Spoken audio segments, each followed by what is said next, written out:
insanely attractive women that are everywhere, and they all want to spend time with you in some form or fashion. Like, this isn't for the actual podcast, but just for conversations. Like, this is just for me and you. Like, the last night, I fucking flat out fell in love the last night. I'm like, Yeah, that's the girl you sent me the video of, right? oh my god, She's beautiful, Jules.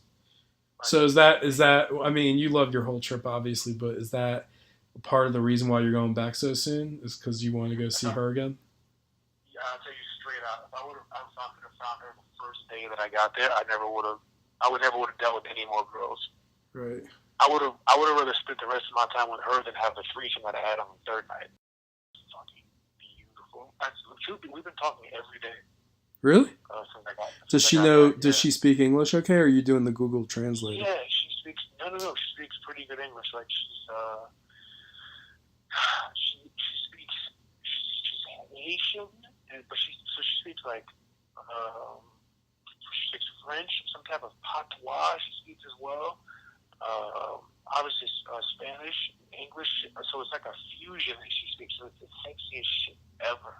Damn. I mean, we were out getting drinks every time someone would bring us a drink. She would just tell the person, "Merci, merci, merci." And everyone else was saying, good old gracias. You know what I mean? But she would say merci because that's like the French part of her. So I had never heard no shit like that before. So I was like, oh my god, this is so fucking sexy. Maybe she'll move to Miami. Well, I did my research and all that stuff, man. And you got to watch all these girls because they just look at American dudes as a come up. So it's like, even though we've been talking. Okay. Well, maybe eventually, yeah. Okay, so slow it. So go slow, but visit her several times. But if it's real, maybe.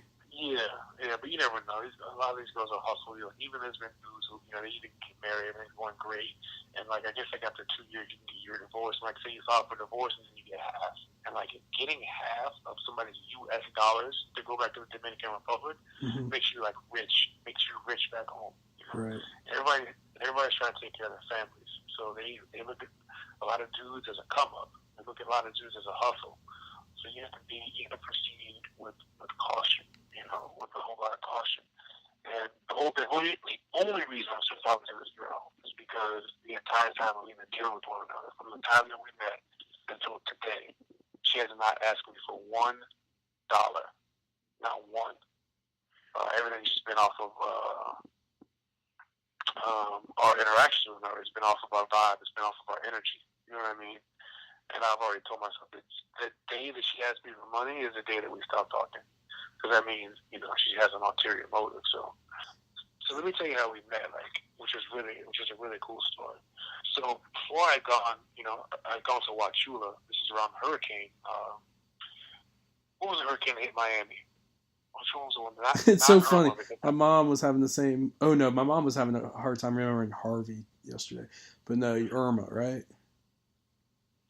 Sure. We'll say whichever one was coming to Miami. It was on its way, so me and my mom decided to leave and go 3.5 hours northwest of Wachula, of which we basically drove right to where it decided to hit. Like, we didn't get like a direct hit, but we got hit worse than if we were down in Miami.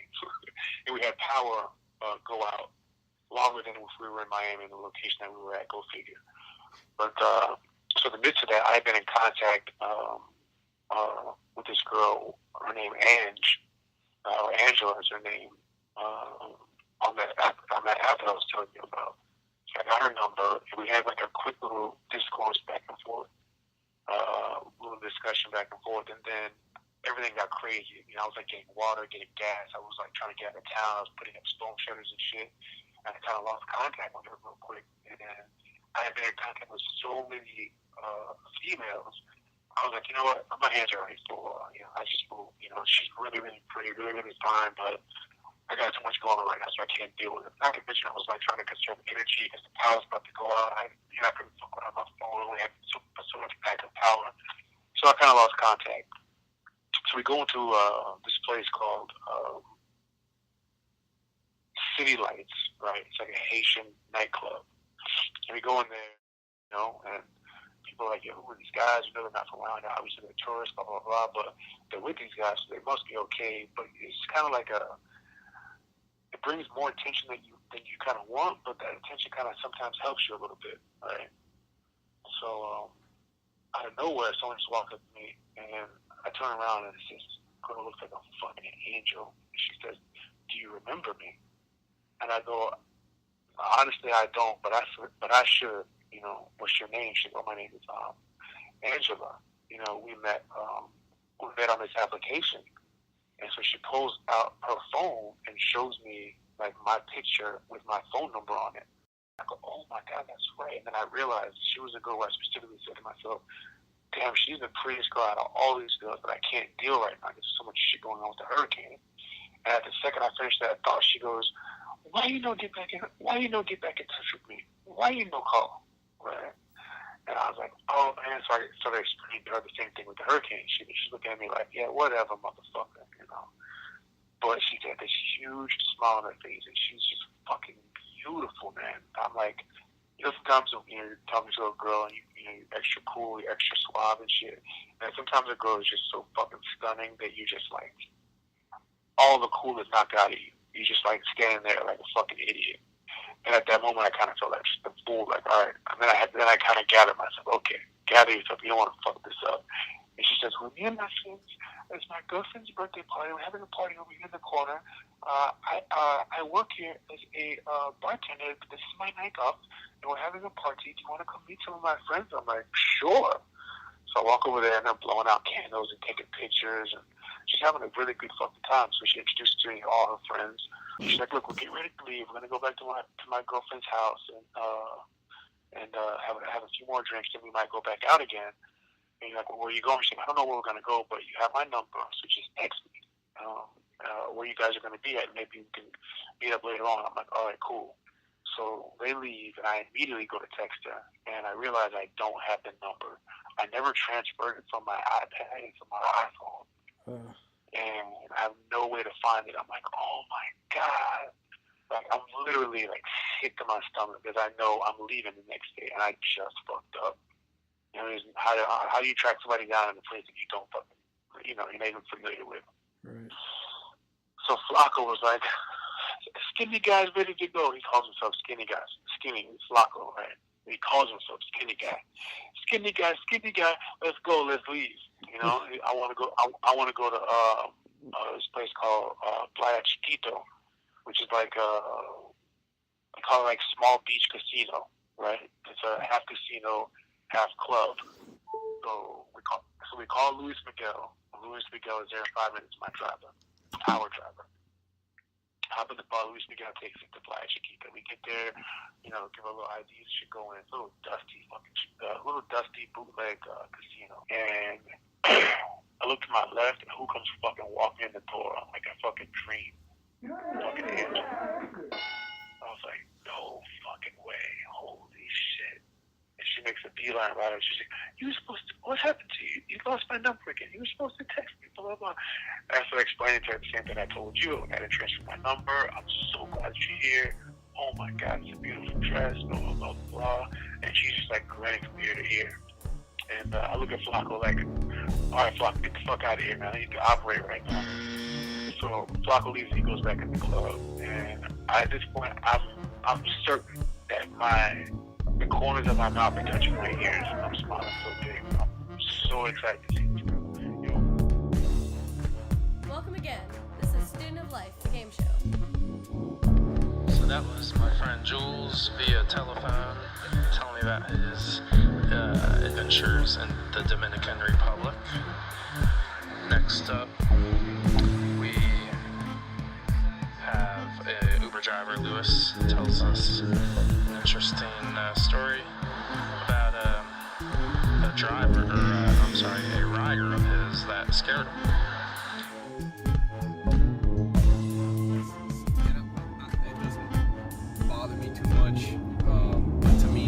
I guess it's just the, things when newer generations come in and they have all these different kinds of words. I'm like, what the heck is that? And to me, it sounds very weird and to me, it seems juvenile. Okay. But I guess it's no different from the same kind of junk that we probably said when we were, of course, younger ourselves, and again, not that anything, none of that really bothers me, but one of the guys that I work with, and again, I feel bad. It's not like I do feel bad, you know, like it's like I can't stand it or something like that. But you know, like he says, it's Gucci. It's Gucci. You like know? if he doesn't like someone, he says it's Gucci. No. It's Gucci supposed to be. It's good. It's good. You can't stand that when yeah. he says it. You're like, oh, dude. Yeah. And it doesn't drive me nuts really, but you know, it's some of that. To me, it sounds so silly. You know, Yeah. to hear people say stuff like that, but yeah, he'll say it's Gucci or it's Gucci, and that means good. All right, that's good. I mean, that's a good answer. Yeah. I won't use it either, but Yeah. yeah, that's cool. I got me getting funny answers for that one. All right, how about just an interesting Uber ride story? Brother, I can tell you hands down that one. You getting the right because it's in the section. Yeah, and a lot of interesting Uber rides because you pick up all kinds of people and you stick around late enough and you're gonna get a lot of. I mean, 90% of what you're gonna pick up, 95% easy is gonna be pretty inebriated, to put it nicely. Yeah. And I had one guy picked up. He was definitely drunk, and I'm guessing, to give him the benefit of the doubt, he was high on something. If not, he was just straight up crazy. But just having a pretty regular conversation, except for he starts getting into all kinds of kind of deeper things and political things, and going off on tangents, and then he'd get mad at himself for going off on tangents and tell himself to concentrate. And I won't use his name, it's just poor kid, but just to say, you know, I don't know, Joe, you know, he'd tell himself, concentrate, Joe, concentrate, and every time he'd say it, he'd slap himself or he'd punch himself. Whoa. And he'd start going off on crazy, weird things, and he started to make me feel really uncomfortable. And we're on the this is the I-26, so it would have been the I-40, and I'm looking at my door, and I'm wondering how can I quickly, if I have to, in case those swings now start coming my way, kind of a thing. How can I quickly open the door and kick him out of my car. If that's what I got to do, but yeah, man, this guy would get to he'd get frustrated at himself and tell himself concentrate, you know. Jeez. And just talking about all crazy kinds of stuff. And I've had a couple guys like that, but that guy had me nervous. Had me nervous. That guy made me feel a little bit nervous. Yeah. Jeez. That's not fun.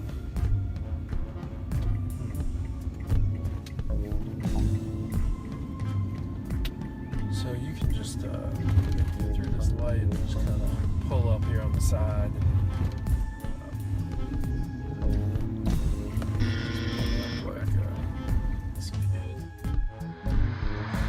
And here I was talking to this guy outside of a restaurant while I was waiting for some friends, and it's just stuff that can happen to you in Asheville. It's a very short story, but living in Asheville, you got to worry about bears.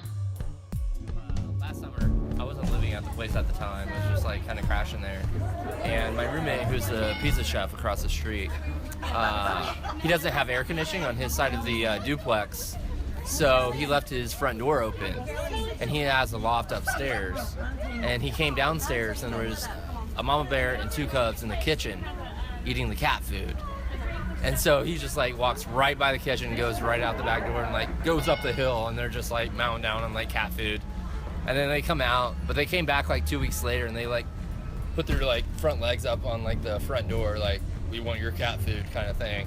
Yeah, it's wild out there. I love it. It's fun. Good talking about. And to close out today's program, one last clip of Randy, as he called himself, on my flight from Charlotte to Vegas. So much fun.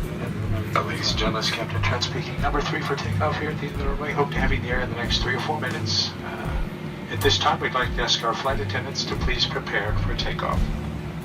Alright, it's about to get obscene. So,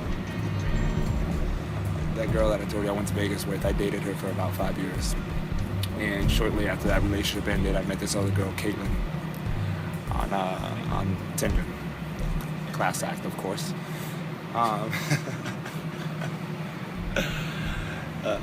So I'm kind of paranoid. So for the first time I come over, I bring my gun, just because.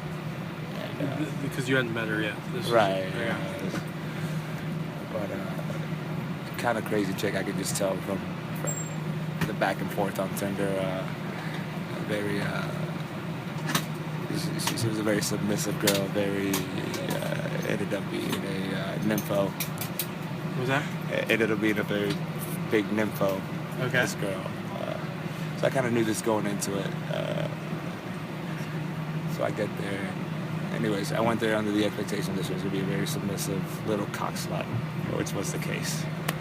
And so I get there, and we're having this crazy back and forth, and shit gets, we start hooking up in a very,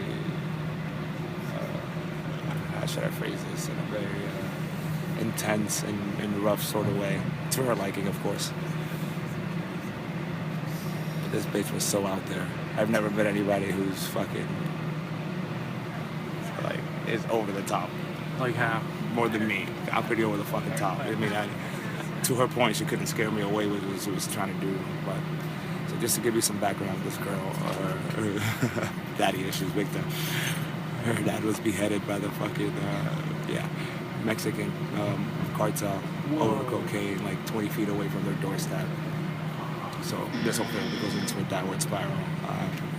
Chick was a stripper for a while, and the place where her place was actually being provided to her by her sugar daddy. Oh wow. An IBM trust fund baby who had inherited all this money from his parents, and it was just had all these fucking strippers. She was just the ringleader, I would say. But he would bring these girls over and have them walk them around on leashes and things like that. And so I didn't really believe this crazy shit until I started seeing pictures, and I'm like, okay, you're not full of shit. Back to the crazy bitch, just fucking crazy. So at some point or another, she sees the gun. She's like, oh my God, I was about to get fucked by a loaded gun. Fuck me with your gun. Self-preservation is pretty high up there on my list, so I'm like, I'll fuck you with a gun, it just won't be loaded. So I'm sure you can figure out how that story ended. Wow. That's a good one. Shit. Oh, she was trying to bring her 19-year-old sister for us to, her sister sending her naked pictures on her phone for me and her. Wow. Not my sister, not my problems, what I said. Damn, this was in Tampa? Yeah, she lived in St. Pete. Downtown St. Pete. Had a very nice place provided to her by her sugar daddy, who, after she informs him that we met, is buying her all the fucking toys and shit that she wants for us. It was intense. Damn. This girl ruined my sex life. This is the most intense. I don't think I could ever match what she brought to the table. Are you not in contact with her anymore? No, because then the ex-girlfriend caught wind of it and tried saving whatever was left of that relationship. So, out of respect, I cut the other girl off. Was that? Out of respect, I cut the other girl off and I started. Gave that a chance again. But she hasn't answered my phones ever since. But man, that's pretty good. That's wild. I mean, that's the tip of the iceberg with that girl, bro. I mean, she used to tell me she would get in the cars with random guys just hoping she would get kidnapped. Jeez, poor girl, man. I mean, just a horror, just a horrible, crazy life, crazy horrible, young life. Horrible. But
Peace.